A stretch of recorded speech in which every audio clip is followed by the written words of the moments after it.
Welcome back to It's Not Normal, the podcast, episode 39. In this week's episode, I want to talk about self-doubt and toxic productivity. Self-doubt is something that I think everyone experiences, regardless of whether or not you were raised in a traumatic environment. I think that self-doubt, in some ways, is a positive thing.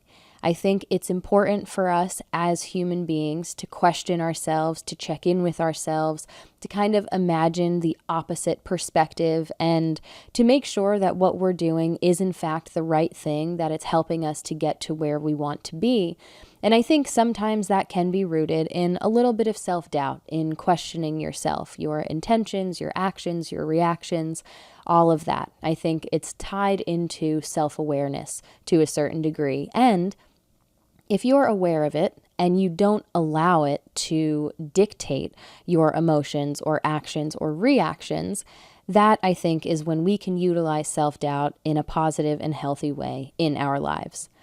That being said, for those of us who were raised in unhealthy environments, I think self-doubt has a really interesting way of manifesting itself in a lot of different aspects of our lives. The first thing that I want to talk about is sort of this idea that for most of my life, I felt like I was self-aware only in the ways that my words, actions, behaviors affected others.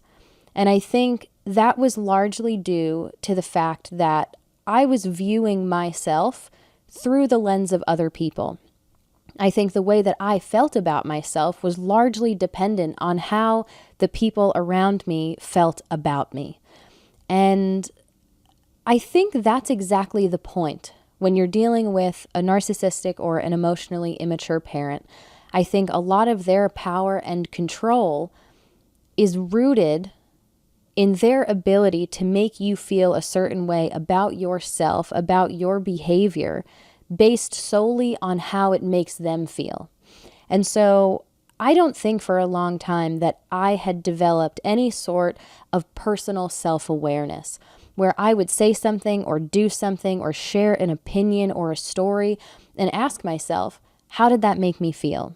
I think I was always approaching it from the perspective of how is what I'm going to say or what I'm going to do going to make this other person feel?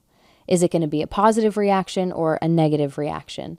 And I think more often than not, I based a lot of my decisions off of those answers rather than true self-awareness and sort of turning those questions inward and asking myself those questions and basing my decisions off of my personal answers. And it can be really difficult, I think, to separate yourself from other people's perceptions of you when you're raised in a toxic environment.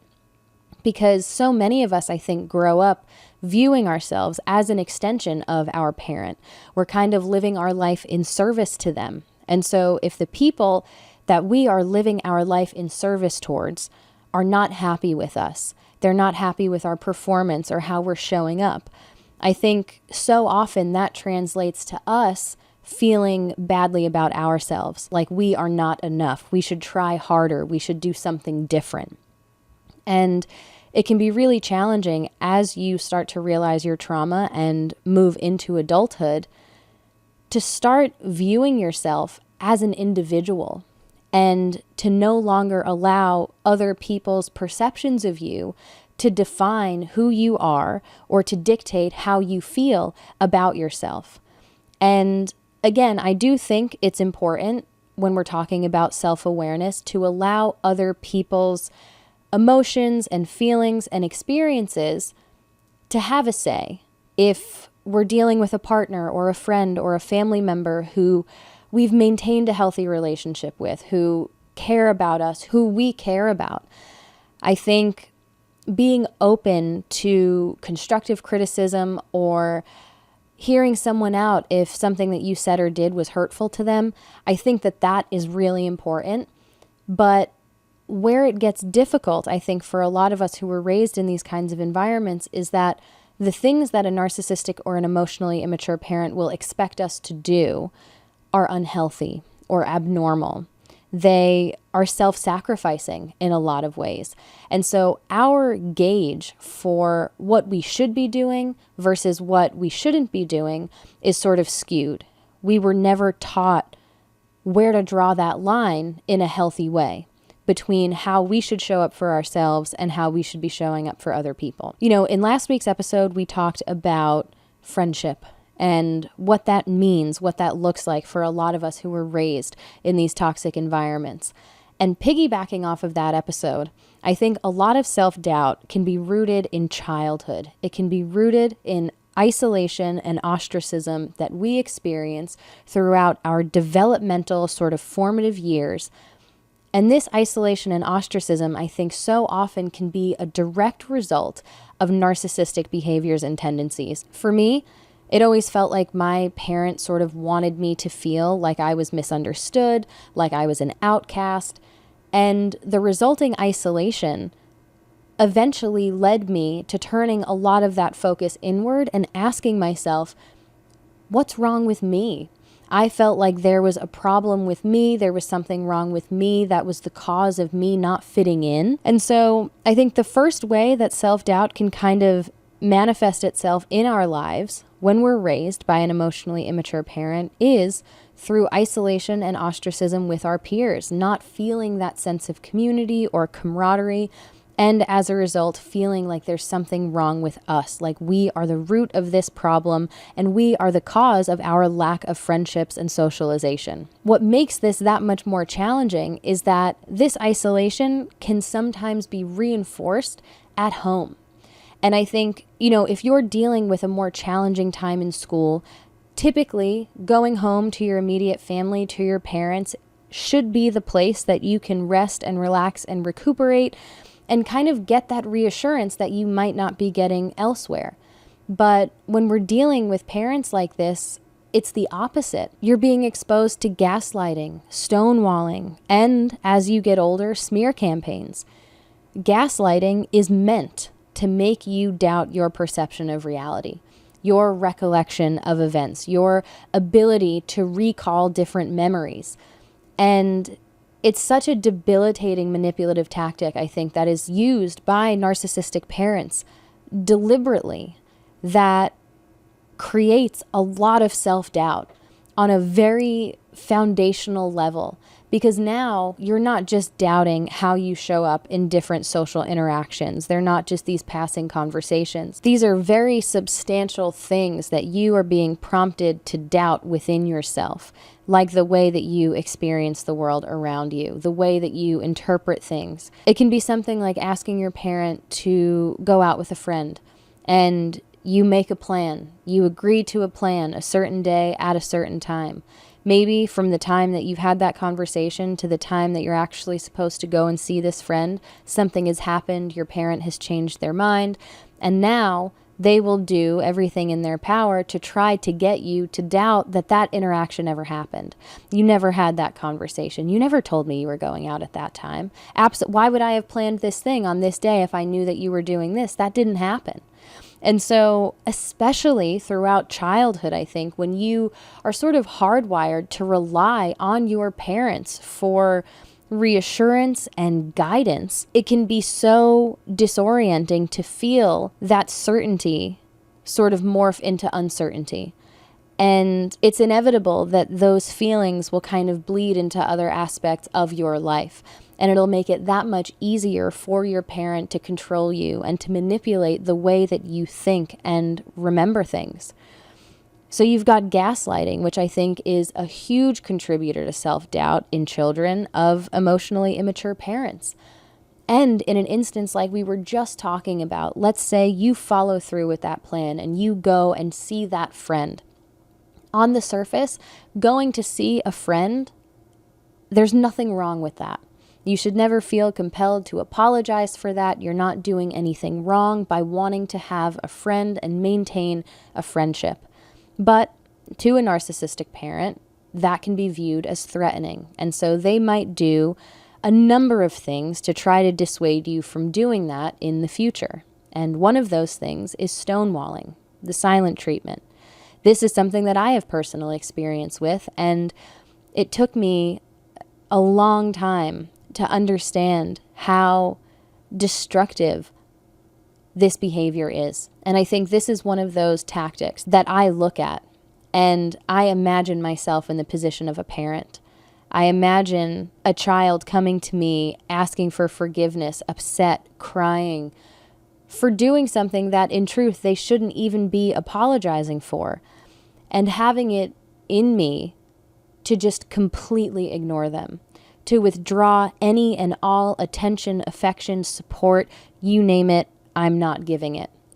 It's terrible to even imagine. And yet so many of us experienced that throughout childhood and became accustomed to expect that kind of behavior. It sort of became our normal. That, I think, is another major contributing factor to self-doubt, because maybe you're doing something that on the surface is objectively normal. Personally, it's very positive for you, but the result is the complete withdrawal of all attention and affection and support from your parent, from your primary support system. And so what kind of message does that send to you as a child? That you doing things that are normal and positive, that are fulfilling to you, might result in your parent not speaking to you and pretending as if you're not even in the room anymore, and nothing that you do can change that. It leaves you feeling so powerless and so confused as to what you should or shouldn't do moving forward. And then, of course, we've got smear campaigns. And this is something that you may not experience until you get a bit older, until you start to realize your trauma and take steps to remove yourself from this unhealthy environment or to distance yourself from this toxic person. This is also something that I've got personal experience with. And talk about self-doubt. The goal of a smear campaign for a narcissistic parent is to get you to doubt your decisions, to question whether or not you're doing the right thing, and ultimately to go back to the way that things were, to once again be obedient and compliant, and to neglect yourself, to once again allow yourself to be emotionally abused and manipulated.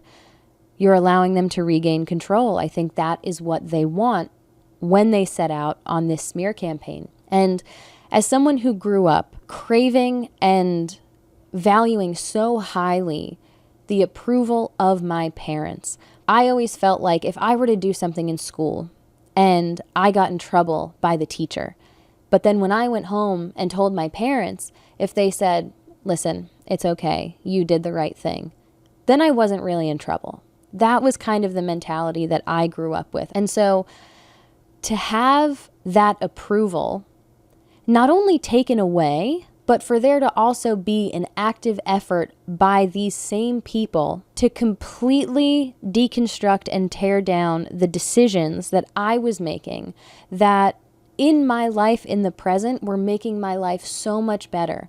I was distancing myself from people who were emotionally manipulating me. I was removing myself from an unhealthy environment.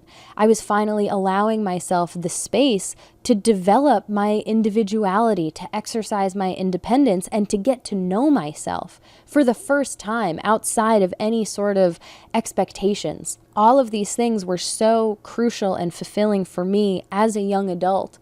And yet, the more that I did those things, the more I was made to feel like a bad person. I remember at one point, my parents sent me a photo of myself from the summer before I had moved out.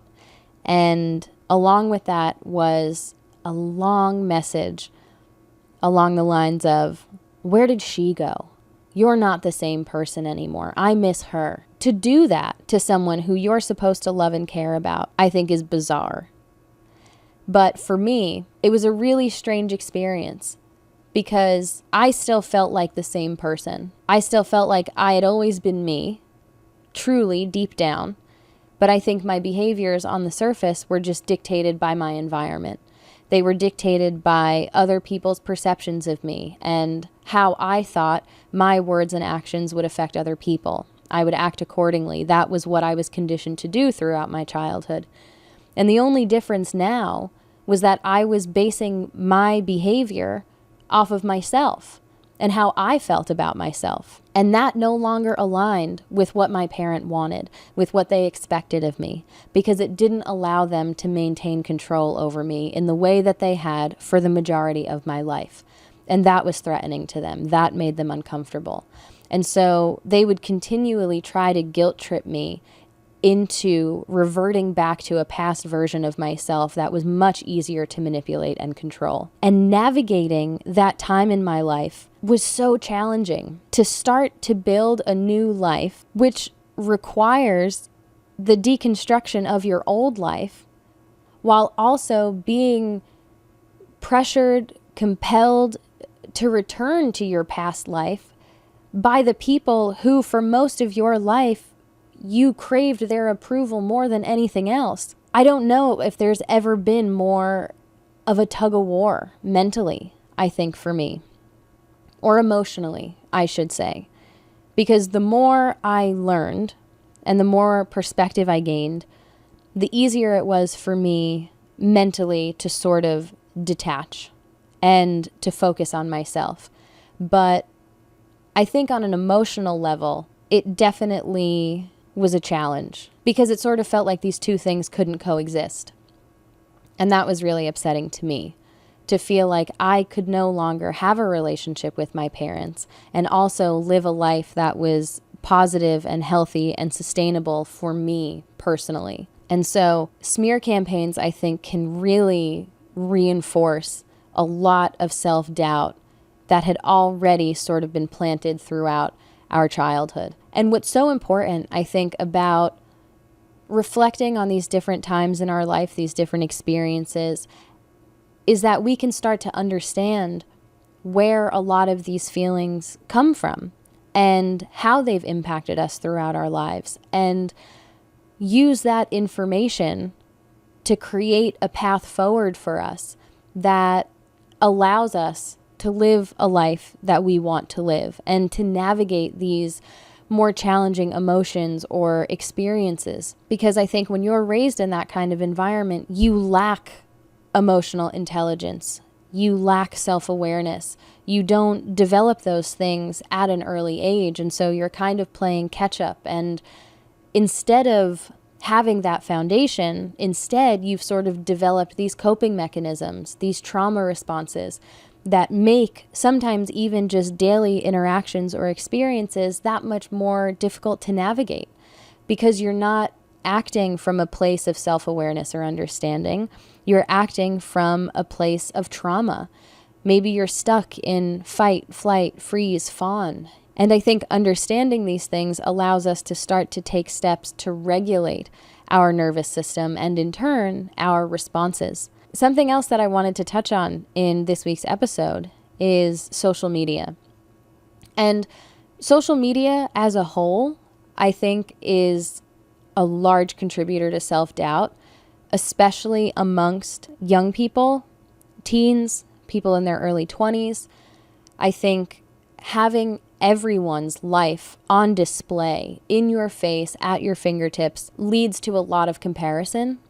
And something that I've heard a lot, as I'm sure a lot of you have, is that comparison is the thief of joy. And so when you see other people's lives and the things that they're doing, the highlights of their life, it can be so easy to kind of sit back and compare what it appears that they're doing to what you're actually doing, and to feel like maybe you're not doing enough or like you should be doing something else. I think it's so important to recognize that social media is a highlight reel. It's only a snippet, a little peek into what's actually going on behind the scenes, and to take the things that we see with a grain of salt. But I think for everyone who is on social media sharing their stories about enduring trauma, about being raised by a narcissistic parent, and the resulting challenges, social media can be a very scary place, because you're opening yourself up to an infinite audience, and you're sharing some of the most vulnerable aspects of your life. And unfortunately, I think with social media, there are people who are going to come across things, who are going to feel compelled to be rude and unkind. I've gotten some incredibly hurtful comments from people who know nothing about my life, who say things as if they've known my parents forever, as if they understand the relationship dynamic between myself and my parents. I can go on, but there's no reason to focus time and energy on so much negativity, because the same thing that we learn when we're dealing with parents like this is that there's no sense in reasoning with someone who is committed to misunderstanding you. And yet, I have to admit that these comments make their way into my thought process and feed into that deeply rooted self-doubt. Because I start to question sometimes, why am I doing this? Was it really that bad? Are all of these things that I'm talking about valid? And granted, every time these intrusive thoughts make their way into my brain, I'm able to recognize them and see them for what they are because I have an understanding of intrusive thoughts, and to let them go. But it doesn't change the hurt that you feel on the surface when you encounter something like this. But it sort of reinforces this idea that it's so important to live your life and to base your actions on your own perception of yourself, and not to allow the way that other people feel about you to dictate how you feel about yourself. Because, when I encounter comments like this or messages like this from people who maybe have been lucky enough in their life to never experience emotional abuse or manipulation or any sort of trauma resulting from a relationship with a narcissist. Because those people, I think, when you say certain things to someone who has never experienced this, it can be hard to even imagine. It can be hard to believe that these things are even true. And I think sometimes these people fail to realize how lucky they are for these things to have never even crossed their mind, so much so that they doubt their existence.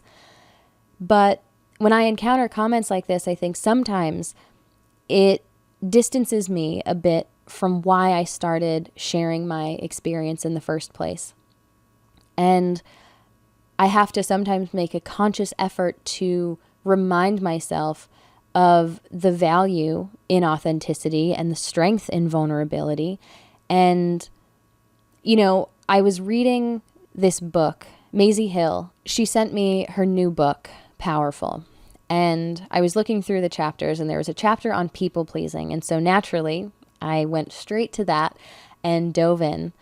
And within a few pages, she started talking about fawning as a trauma response, and how people pleasing is rooted in hypervigilance, and how all of these things stem from being raised in an environment where you felt like your well-being was dependent upon the mood of another person. And that really connected some dots for me that I think I will be able to pull on in these moments of self-doubt.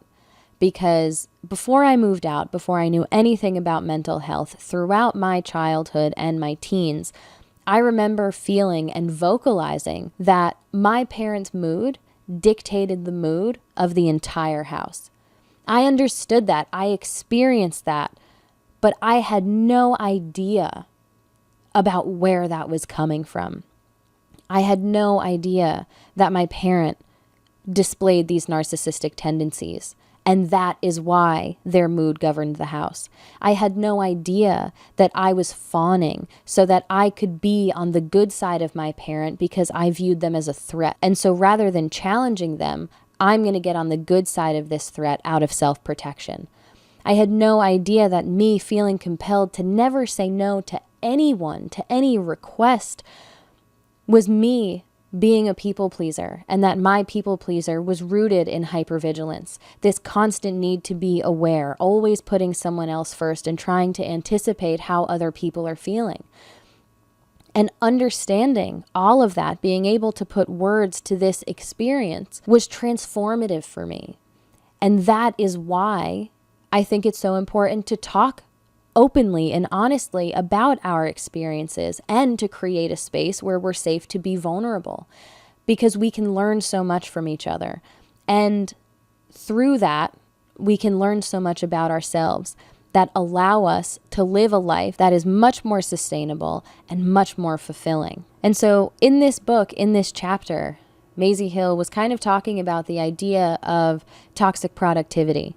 And this, I think, is mainly for my US audience because, I've only ever spoken on my personal experience, and I was born and raised in the States, and this is sort of the only culture that I know. I think hustle culture is so prevalent here.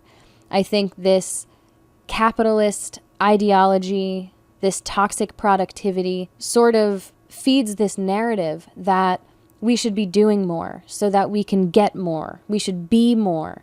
And if you're not doing more, then there's someone out there that is. And so in some way you're falling short or you're less than. There's this constant pressure to be productive. And for those of us who were raised feeling like our self-worth, our value as a person was rooted more so in what we did rather than who we were, I think the addition of hustle culture, toxic productivity, can really intensify these feelings of not being enough, not doing enough, not showing up as often, not constantly being on. And she started talking about how self-awareness challenges the toxic productivity narrative, and it allows us to act from a place of self-acceptance and to just be, instead of feeling like we constantly have to be on, like we always have to be doing more so that we can get more. We can just be. And how that is so much more transformative than this never-ending race. And this really resonated with me because between my childhood and my academic experience and being raised in this culture, I have at times found it really challenging to allow myself to enjoy where I am because I haven't gotten to where I want to be yet, especially if the thing that I am doing isn't directly getting me closer to that goal of mine. It doesn't allow me to be present or to be mindful because my mind is constantly existing in the future.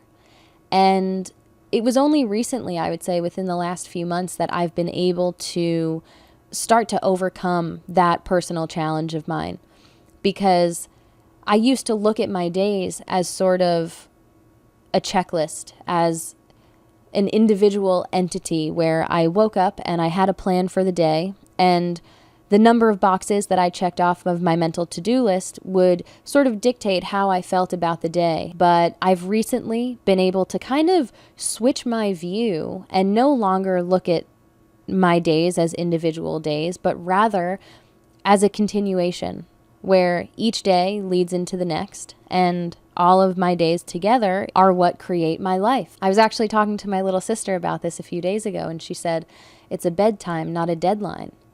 And I thought that was so clever and so real, because I used to view the end of my day more like a deadline. Like, have I gotten everything that I need to get done today done?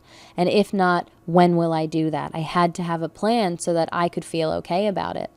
But now, I understand that if I don't, first, I've started to shorten my mental to-do lists, because I was one of those people that would overload my day to the point that it was almost impossible for me to get everything done, which would always lead me to feeling like I didn't do enough. So a practice of mine has been limiting my tasks throughout the day to something that is much more realistic so that I'm not continually setting myself up for disappointment. But now, even if I don't get everything done, I understand that tomorrow is another day, and that I don't have to allow the number of things that I did throughout my day to dictate whether or not that was a positive or a negative experience. Was it a good day or a bad day?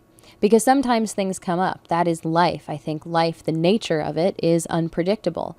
And our ability to change and adapt, and also to welcome spontaneity, I think sometimes can really help us in navigating life. Because sometimes the things that you do outside of what might seem directly productive are indirectly productive. The things that you do purely for fun and enjoyment, the time that you spend outside of work, might lead you to developing some perspective or allowing space for some creative thought that can then feed into your work in a really positive way. I think rest, it's the same thing with rest and recuperation. It is not a reward, it is necessary. It is productive in and of itself.